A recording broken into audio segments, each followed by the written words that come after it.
Hi everyone, welcome back to Sandhya's vlog. ನಾನು ಇವತ್ತಿನ ವಿಡಿಯೋದಲ್ಲಿ ಪೂರಿಗೆ ಒಂದು ಬೆಸ್ಟ್ ಕಾಂಬಿನೇಷನ್ ಆಗಿ ಅನ್ನ ಮಸಾಲ ಹೇಗೆ ಮಾಡೋದು ಅಂತ ನೋಡಿಸ್ಕೊಡ್ತಾ ಇದ್ದೀನಿ. ನೋಡೋಣ ಬನ್ನಿ.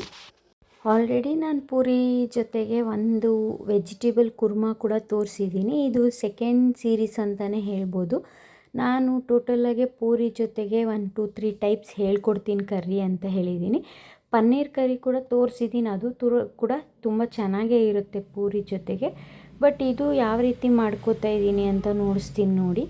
ಮೊದಲಿಗೆ ಚೆನ್ನಾಗಿ ಓವರ್ ನೈಟ್ ನೆನೆಸಿದ್ದೀನಿ. 1/4 kgಯಲ್ಲಿ ನಾನು ಒಂದು ಹಾಫ್ ಭಾಗ ಅಷ್ಟು ತೊಗೊಂಡಿದ್ದೀನಿ ಅಷ್ಟೇ, ತುಂಬ ತೊಗೊಂಡಿಲ್ಲ. ಯಾಕಂತಂದರೆ ಅಷ್ಟೊಂದು ನಮ್ಮ ಮನೇಲಿ ಇಷ್ಟಪಡಲ್ಲ ಅದು ತುಂಬ ಇದ್ದರೆ ಅಂತ. ನಾನು ಸ್ವಲ್ಪ ಕ್ವಾಂಟಿಟಿಯಲ್ಲಿ ಹಾಕ್ಕೊಂಡಿದ್ದೀನಿ. ಯಾರಾದರೂ ಚೆನ್ನಾಗಿ ಇಷ್ಟಪಡ್ತೀನಿ ಅನ್ನೋದಿದ್ದರೆ ಅವ್ರು ಫುಲ್ ಜಾಸ್ತಿನೇ ತೊಗೋಬೋದು. ಬಟ್ ನಾನಿದು ರುಬ್ಕೊಳ್ಳೋಕ್ಕೆ ಮತ್ತು ಕರಿಗೆ ಎರಡಕ್ಕೂ ಸೇರಿಸಿ ಇಷ್ಟೇ ತೊಗೊಂಡಿರೋದು. ಇದನ್ನು ಓವರ್ ನೈಟ್ ನೆನೆಸಿ ಈಗ ಫಸ್ಟು ಬೇಯಿಸೋಕೆ ಇಟ್ಕೋತಾ ಇದ್ದೀನಿ. ಇದೆಲ್ಲ ಒಂದು 4 to 5 ಸ್ವಲ್ಪ ಉಪ್ಪು ಕೂಡ ಹಾಕ್ಕೊಂಡು ಬೇಯಿಸ್ತಾ ಇದ್ದೀನಿ. 4 to 5 ವಿಜಿಲ್ ಬರೋಷ್ಟೊತ್ತಿಗೆ ನಾನು ವೆಜಿಟೇಬಲ್ಸ್ ಕೂಡ ಎಲ್ಲ ಕಟ್ ಮಾಡಿಕೊಂಡೆ. ಆನಿಯನ್ನು, ಟೊಮ್ಯಾಟೊ, ಬೆಳ್ಳುಳ್ಳಿ ಹಾಗೂ ಶುಂಠಿ ಇದಿಷ್ಟು ನಾನು ಫ್ರೈ ಮಾಡ್ಕೊಳ್ಳೋಕೆ ತೊಗೊಂಡಿರೋದು. ಅಷ್ಟರಲ್ಲಿ ನಾನೀಗ ನೆಕ್ಸ್ಟ್ ಪ್ಯಾನ್ ಇಟ್ಕೊಂಡಿದ್ದೀನಿ. ಅದನ್ನೆಲ್ಲ ಫ್ರೈ ಮಾಡ್ಕೊಳ್ಳೋಕ್ಕೆ ರೆಡಿ ಮಾಡ್ಕೊತಾ ಇದ್ದೀನಿ. ಇವಾಗ ಪ್ಯಾನ್ ಇಟ್ಕೊಂಡು ಅದಕ್ಕೊಂದು 4 to 5 ಸ್ಪೂನ್ ಅಷ್ಟು ಎಣ್ಣೆ ಹಾಕ್ಕೊಂಡು ಚಕ್ಕೆ ಲವಂಗ ಹಾಕ್ಕೊಳ್ಬೇಕು. ಫ್ರೈ ಮಾಡ್ಕೊಳ್ಳೋಕ್ಕೆ ಹಾಕ್ಕೊತಾ ಇದ್ದೀನಿ. ನಾನು ಡೈರೆಕ್ಟಾಗಿ ಯಾವ ಮಸಾಲನೂ ಯೂಸ್ ಮಾಡ್ತಿಲ್ಲ. ಸೊ ಎಲ್ಲ ಫ್ರೈ ಮಾಡ್ಕೊಳ್ಳೋಕ್ಕೆ ಹಾಕ್ಕೋತಾ ಇರೋದ್ರಿಂದ ಆಯಿಲೆಲ್ಲ ಹೀಟ್ ಆದಮೇಲೆ ಚಕ್ಕೆ ಲವಂಗ ಮತ್ತು ನಾನು ಆಗಲೇ ಏನು ವೆಜಿಟೇಬಲ್ಸ್ ಎಲ್ಲ ಕಟ್ ಮಾಡ್ಕೊತಿದ್ನಲ್ವ ಅದನ್ನು ಕೂಡ ಇದಕ್ಕೆ ಹಾಕ್ಕೊತಾ ಇದ್ದೀನಿ. ಶುಂಠಿ ಬೆಳ್ಳುಳ್ಳಿ ನಿಮ್ಮ ಹತ್ರ ಪೇಸ್ಟ್ ಇದ್ದರೂ ಹಾಕ್ಕೋಬೋದು. ಬಟ್ ಇದು ಸ್ವಲ್ಪ ಟೇಸ್ಟ್ ಚೆನ್ನಾಗಿ ಕೊಡುತ್ತೆ ಅಂತ ನಾನು ಮಾಮೂಲಿ ಶುಂಠಿ ಬೆಳ್ಳುಳ್ಳಿನೇ ಹಾಕ್ಕೊಂಡಿರೋದು. ಮತ್ತು ಆನಿಯನ್ ಎಲ್ಲ ಫ್ರೈ ಆಗ್ತಾಯಿದೆ ಅನ್ನೋವಾಗ ನಾನು ಟೊಮ್ಯಾಟೋನ ಆ್ಯಡ್ ಮಾಡ್ಕೊತಾ ಇದ್ದೀನಿ. ಇದು ಕೂಡ ಅಷ್ಟೇ, ನೀವು ಒಂಥರ ಚೋಳೆ ಭಟೂರ ಅಂತಾರಲ್ವ ಆ ಥರ ಟೇಸ್ಟ್ ಕೂಡ ಕೊಡುತ್ತೆ. ಬಟ್ ಅದಕ್ಕೇನಪ್ಪ ಅಂತಂದರೆ ಡೈರೆಕ್ಟಾಗೆ ಹಾಕ್ಕೊಂಡು ಫ್ರೈ ಮಾಡ್ಕೊತೀವಿ, ಸಣ್ಣಕ್ಕೆ ಹಚ್ಚಿಬಿಟ್ಟು ಆನಿಯನ್ನು ಮತ್ತು ಟೊಮೆಟೊ ಎಲ್ಲ ಈ ಥರ ಫ್ರೈ ಮಾಡ್ಕೊಳ್ಳೋದ್ರಿಂದ. ಇದು ನಾರ್ತ್ ಇಂಡಿಯನ್ಸ್ ಅಂತಂದರೆ ಈ ಸ್ಟ್ರೀಟ್ ಸೈಡೆಲ್ಲ ಕೊಡ್ತಾರಲ್ವ ಚೆನ್ನ ಮಸಾಲ, ಮತ್ತು ಅಡುಗೆ ಭಟ್ರು ಯಾವುದಾದ್ರೂ ಫಂಕ್ಷನ್ಸಲ್ಲಿ ನೀವು ತಿಂದಿರ್ತೀರ ಅಲ್ವಾ, ಅದೇ ಥರ ಟೇಸ್ಟ್ ಕೊಡುತ್ತೆ. ಆ ಟೇಸ್ಟ್ ಬೇಕು ಅಂತಂದರೆ ನೀವು ಈ ಥರ ರೆಸಿಪಿನ ಫಾಲೋ ಮಾಡಿದ್ರೆ, ಈ ಸ್ಟೆಪ್ನ ನಿಮಗೆ ಅದೇ ಟೇಸ್ಟೇ ಕೊಡುತ್ತೆ. ತುಂಬ ಚೆನ್ನಾಗೇ ಬರುತ್ತೆ ಇದು. ಮತ್ತು ನಾನಿಲ್ಲಿ ಜೀರಾ ಕೂಡ ಆ್ಯಡ್ ಮಾಡ್ಕೊತಾ ಇದ್ದೀನಿ. ಸ್ವಲ್ಪ ಫ್ಲೇವರ್ ಚೆನ್ನಾಗಿರುತ್ತೆ ಅಂತ ನಾನು ಜೀರಾ ಆ್ಯಡ್ ಮಾಡಿಕೊಂಡೆ. ಇದು ಆನಿಯನ್ಸ್ ಎಲ್ಲ ಈಗ ಫ್ರೈ ಆಗ್ತಿದೆ ಅಲ್ವಾ, ಸೊ ನಾನಿವಾಗ ನೆಕ್ಸ್ಟ್ ಟೊಮ್ಯಾಟೋನ ಆ್ಯಡ್ ಮಾಡ್ಕೊತಾ ಇದ್ದೀನಿ ಇಲ್ಲಿ. ನಿಮಗೆ ಯಾರಿಗಾದ್ರೂ ಏನಾದರೂ ಡೌಟ್ ಬಂದರೆ ಪ್ಲೀಸ್ ಎಲ್ಲರೂ ಕಮೆಂಟ್ ಬಾಕ್ಸಲ್ಲಿ ಕಮೆಂಟ್ ಮಾಡಿ. ಮತ್ತು ಬೇಗ ಸಬ್ಸ್ಕ್ರೈಬ್ ಮಾಡ್ಕೊಳ್ಳಿ. ಆದಷ್ಟು ನಾನು ವೆಯ್ಟ್ ಮಾಡ್ತಿದ್ದೀನಿ ಯಾವಾಗ 500 ಸಬ್ಸ್ಕ್ರೈಬರ್ಸ್ ಆಗ್ತಾರೆ ಅಂತ. ಒಂದು ಯೂಟ್ಯೂಬ್ ಜರ್ನಿ ಏನಂತ ಹೇಳ್ತಾರೆ ಅದು ನೋಡೋರಿಗೆ ತುಂಬ ಈಸಿ ಅನಿಸ್ಬೋದು. ಬಿಕಾಸ್ ನಾನು ಕೂಡ ಜಸ್ಟ್ ಒಂದು ಪರ್ಸನ್ ಆಗಿ ಲಾಸ್ಟೆಲ್ಲ ವೀಡಿಯೋಸ್ ನೋಡುವಾಗ ಈಸಿ, ಲೈಕ್ ಸಬ್ಸ್ಕ್ರೈಬರ್ಸ್ ಬರೋದು ಏನು ಅಷ್ಟು ಕಷ್ಟ ಅಲ್ಲ ಅಂತ. ಬಟ್ ಯೂಟ್ಯೂಬರ್ ಆದಾಗ ಅವ್ರಿಗೆ ಮಾತ್ರ ಗೊತ್ತಿರುತ್ತೆ ಆ ಒಂದು ಸಬ್ಸ್ಕ್ರೈಬರ್ಸ್ ಎಷ್ಟು ಇಂಪಾರ್ಟೆಂಟು. ಒಂದು ಸಬ್ಸ್ಕ್ರೈಬರ್ ಆಗೋಕ್ಕೂ ನಾವು ಎಷ್ಟು ಕಷ್ಟಪಡ್ತಾ ಇರ್ತೀವಿ ಅನ್ನೋದು ಅದನ್ನು ಅನುಭವಿಸ್ದಾಗೆ ಗೊತ್ತಾಗುತ್ತೆ ಅಂತಾರಲ್ವ, ಆ ರೀತಿ.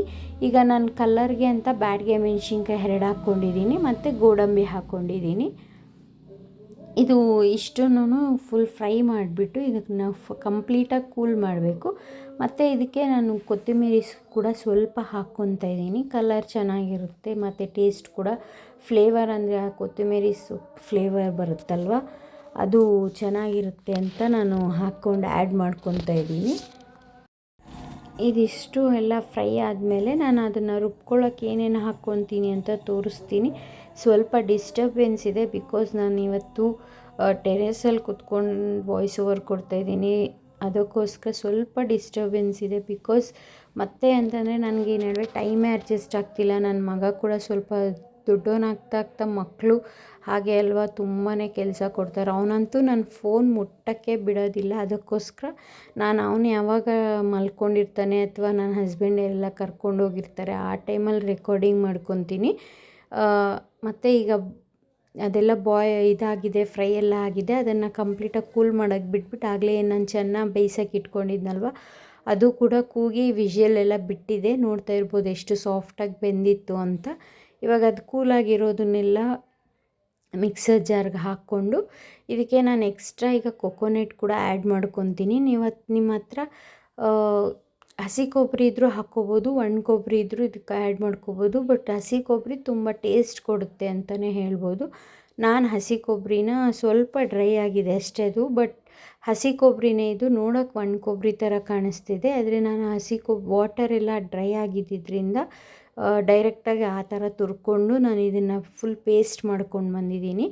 ಈ ಥರ ಪೇಸ್ಟ್ ಆದಮೇಲೆ ಬೇಯಿಸಿರ್ತೀವಲ್ವ ಕಡಲೆ, ಅದನ್ನು ಕೂಡ ಇದಕ್ಕೆ ಸ್ವಲ್ಪ ಆ್ಯಡ್ ಮಾಡಿಕೊಂಡು ಪೇಸ್ಟ್ ಮಾಡ್ಕೊತೀನಿ. ಹಂಗೆ ಮಾಡ್ಕೊಳೋದ್ರಿಂದ ತಿಕ್ನೆಸ್ ಬರುತ್ತೆ ಕರ್ರಿ, ಮತ್ತು ಟೇಸ್ಟ್ ಕೂಡ ಚೆನ್ನಾಗಿ ಕೊಡುತ್ತೆ ಅಂತ ನಾನು ಈ ಥರ ಆ್ಯಡ್ ಮಾಡಿಕೊಂಡು ಇದನ್ನು ಕೂಡ ಒಂದು ಸ್ವಲ್ಪ ವಾಟರ್ ಹಾಕಿ ಫೈನ್ ಪೇಸ್ಟಾಗಿ ಮಾಡ್ಕೊಂಡು ಬರ್ತೀನಿ. ಅದು ಮಾಡ್ಕೊಂಡು ಬಂದಮೇಲೆ ಇಲ್ಲಿ ಒಗ್ಗರಣೆಗೆ ಇಟ್ಕೋತಾ ಇದ್ದೀನಿ. ಫಸ್ಟು ಒಂದು 2 ಸ್ಪೂನಷ್ಟು ಆಯಿಲ್ ಇಕ್ಕಿ ಇದಕ್ಕೆ ಡೈರೆಕ್ಟಾಗೆ ನಾನು ಆನಿಯನ್ಸ್ ಹಾಕ್ಕೊಂಡಿದ್ದೀನಿ. ಯಾರಾದರೂ ನಿಮಗೆ ಇಷ್ಟ ಇಲ್ಲ ನನಗೆ ರುಬ್ಕೊಳ್ಳೋಕ್ಕೆ ಚಕ್ಕೆ ಲವಂಗ, ನಮಗೆ ಮಸಾಲ ಅಂದರೆ ಒಬ್ಬೊಬ್ರಿಗೆ ಹಂಗೆ ಸಿಕ್ಕಿದ್ರೆ ಡೈರೆಕ್ಟಾಗಿ ಇಷ್ಟಪಡ್ತಾರಲ್ವ, ಅಂಥವರು ಅಲ್ಲಿ ಸ್ಕಿಪ್ ಮಾಡಿ ಇಲ್ಲಿ ಆ್ಯಡ್ ಮಾಡ್ಕೋಬೋದು ಆಪ್ಷನಲ್ಲಾಗಿ.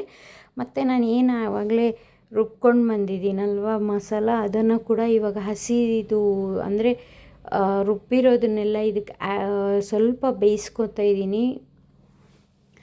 ನನ್ನ ವಾಯ್ಸ್ ಕೂಡ ಸ್ವಲ್ಪ ಸ್ಲೋ ಆಗೇ ಇದೆ, ಸ್ವಲ್ಪ ಟಯರ್ಡ್ನೆಸ್ ವಾಯ್ಸ್ ಬರ್ತಿದೆ, ಅದಕ್ಕೋಸ್ಕರ ಸ್ವಲ್ಪ ಸ್ಲೋ ವಾಯ್ಸೇ ಇದೆ ಅಂತ ಹೇಳ್ಬೋದು. ಮತ್ತು ಖಾರಕ್ಕೆ ನಾನಿಲ್ಲಿ ಚಿಲ್ಲಿ ಪೌಡರ್ ಕೂಡ ಆ್ಯಡ್ ಮಾಡ್ಕೊಂಡಿದ್ದೀನಿ, ಧನಿಯಾ ಪುಡಿ, ಗರಂ ಮಸಾಲ, ಸಾಲ್ಟು. ನಾವು ಇಷ್ಟನ್ನು ಕೂಡ ಮಸಾಲ ಪೌಡರ್ಸ್ ಥರ ಹಾಕ್ಕೊಂಡು ಇದನ್ನು ನಿಮಗೆ ಖಾರಕ್ಕೆ ಎಷ್ಟು ಬೇಕೋ ಅಷ್ಟು ಹಾಕ್ಕೋಬೇಕು. ಯಾಕಂದರೆ ನಾನು ಬ್ಯಾಡಗೆ ಮೆಣಸಿನ್ಕಾಯಿ ಹಾಕಿರೋದು ಜಸ್ಟ್ ಕಲರ್ಗೋಸ್ಕರ ಅಷ್ಟೇ, ಅದು ಒಂದು 2 to 3 ಹಾಕಿದ್ದೀನಿ. ಅದು ಖಾರ ಏನು ಒಂದು ಸ್ವಲ್ಪನೂ ಇರೋದಿಲ್ಲ.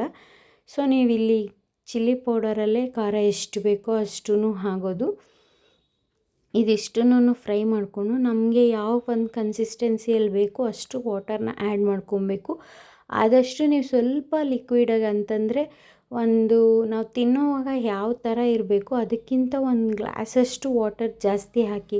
ಬಿಕಾಸ್ ಅದು ಏನಂತಾರೆ, ನಾವು ಮಾಡಿದಾಗ ಸ್ವಲ್ಪ ತೆಳುವು ಅನಿಸುತ್ತೆ, ಬಟ್ ಅದು ಆರ್ತಾ ಸ್ವಲ್ಪ ತಿಕ್ನೆಸ್ಸೇ ಬರುತ್ತೆ. ಅದಕ್ಕೋಸ್ಕರ ನಾವು ಸ್ವಲ್ಪ ತೆಳ್ಳಕ್ಕೆ ಮಾಡ್ಕೊಂಡಿದ್ರೆ ಆಮೇಲೆ ಅದು ಗಟ್ಟಿಯಾಗುತ್ತೆ. ನೀವು ನೋಡ್ತಾ ಇರ್ಬೋದು ನಾನು ವಾಟರ್ ಹಾಕ್ತಾಯಿದ್ದೀನಿ ಲಾಸ್ಟಲ್ಲಿ. ಈಗ ನಾವು ಬೇಯಿಸ್ಕೊಂಡು ಮಿಕ್ಕಿರುತ್ತಲ್ವ ಸ್ವಲ್ಪ ಹಾಕ್ಕೊಂಡಿದ್ದೀನಿ ಅಷ್ಟೇ, ಒಂದು 2 ಕಪ್ಸಷ್ಟು ರುಬ್ಕೊಳ್ಳೋಕೆ ಹಾಕ್ಕೊಂಡಿದ್ದೆ. ಇನ್ನು ಮಿಕ್ಕಿದ್ದೆಲ್ಲ ನಾನು ಇದಕ್ಕೆ ಹಾಕ್ಕೊತಾ ಇದ್ದೀನಿ. ಈಗ ಇದಕ್ಕಿಷ್ಟು ಹಾಕ್ಕೊಂಡು ಇದನ್ನು ಚೆನ್ನಾಗೆ ಒಂದು 10 ಮಿನಿಟ್ಸ್ ಹೈ ಫ್ಲೇಮಲ್ಲಿ ಕುದಿಸೋಕೆ ಬಿಟ್ಟು ಮತ್ತು ನಾನು ಪೂರಿ ರೆಸಿಪಿ ಆಲ್ರೆಡಿ ನಾನು ಪೂರಿ ಸಾಗು ಅನ್ನೋದ್ರಲ್ಲಿ ಹಾಕಿದ್ದೀನಿ.